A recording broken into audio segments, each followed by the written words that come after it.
Alright, hi, welcome to Kadie is talking about games.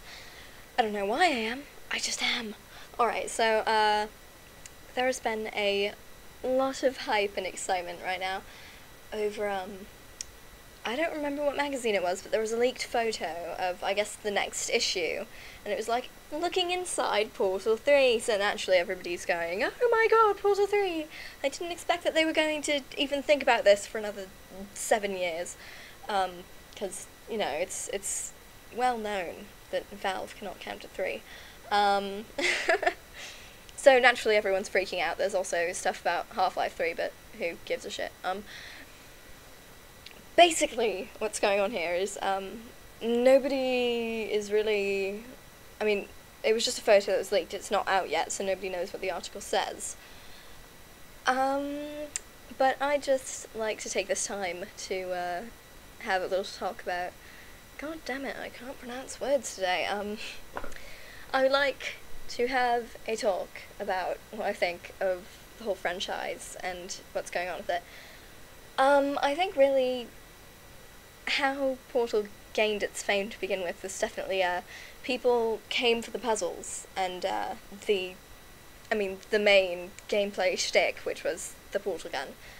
And they stayed for, the great writing. Which it really was. I mean, the gameplay, that's fine. There's nothing wrong with the gameplay. It's very good. But, it's just, you know, the writing and the characters and the universe is just, it's also really expansive since it's been linked with the Half-Life universe.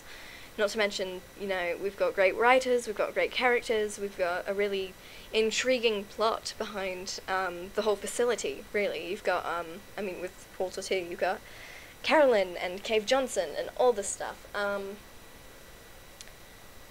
And I think definitely that's one of the things, is that it's very, very, very limited, I think, in a good way, though. It's like, we don't really have an overflow of things that we need to do, things that we need to pay attention to, even though, you know, the game invites a lot of speculation.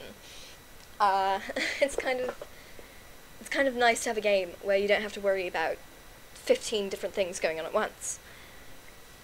And everybody's saying that because it's been kind of confirmed that it's in the Half-Life universe, everybody's thinking that they're going to go ahead and be all buddy-buddy and have little cute game children. But, with the release of Portal 3, that's what everybody's thinking. Everybody's thinking, alright, Half-Life 3, Chell is going to go and meet Gordon, they're going to be best friends because neither of them speak, and that's going to be great. But then there are also the people who are like, oh, well, you can't have Portal 3 without Chell. But that's not really the big thing, I think. They did make an effort to keep Chell around in Portal 2, but that doesn't mean that she is the staple part of the game. It's like, if they followed Chell in another game that wasn't Half-Life, and they called it Portal 3, people wouldn't be okay with that, because it wouldn't really be Portal anymore. Portal anymore. It would just be a game about Chell. So that would be really counterproductive, name-wise. So that's the thing, is that Portal really depends on Aperture Science, and GLaDOS, and Wheatley, and all of these characters that we've been introduced to. And that's definitely one thing. People are thinking that Portal 3 is going to continue on the co-op storyline, which I completely agree with, but I feel bad for the people who didn't go out of their way to play co-op, or didn't have anyone to play it with, because that's going to suck for them. Like, they're going to walk into this game and go, what the hell did I miss? Like, that's what they're going to do, and I really hope there's some way to clear it up without playing co-op, because I know for a fact that myself, I didn't...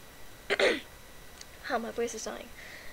I myself didn't really try to play the co-op mode because I didn't have anyone to do it with. Everybody I knew was like, yeah, we got Portal 3 on console, and I'm like, I have it on PC.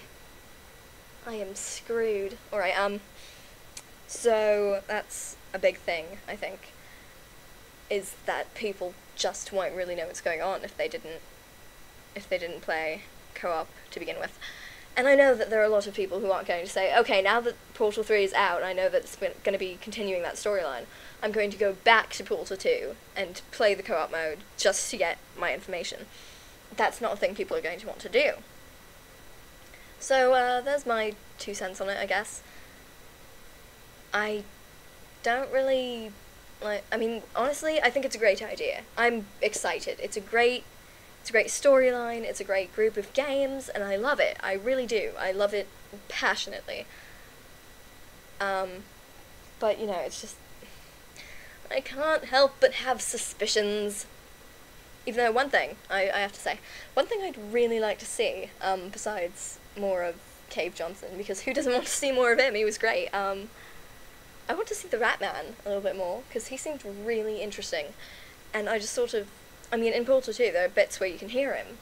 So I'm thinking that he's still alive somewhere. You can't really just be done with a guy like that. Especially considering all the new, just everything he drew that was up everywhere. That's definitely new. You didn't see that in the last game. And I also want to know what really happened between the first game and the second, because it seems like we missed a lot. It really seems like we missed a lot. It was kind of like, suddenly everything's kind of in ruins, and we missed out on a lot of it, because Chell was asleep, or in stasis, rather. And I want to know what happened then. But, yeah, that's honestly about it. This video is really ridiculously long, and you don't have anything to look at, sorry.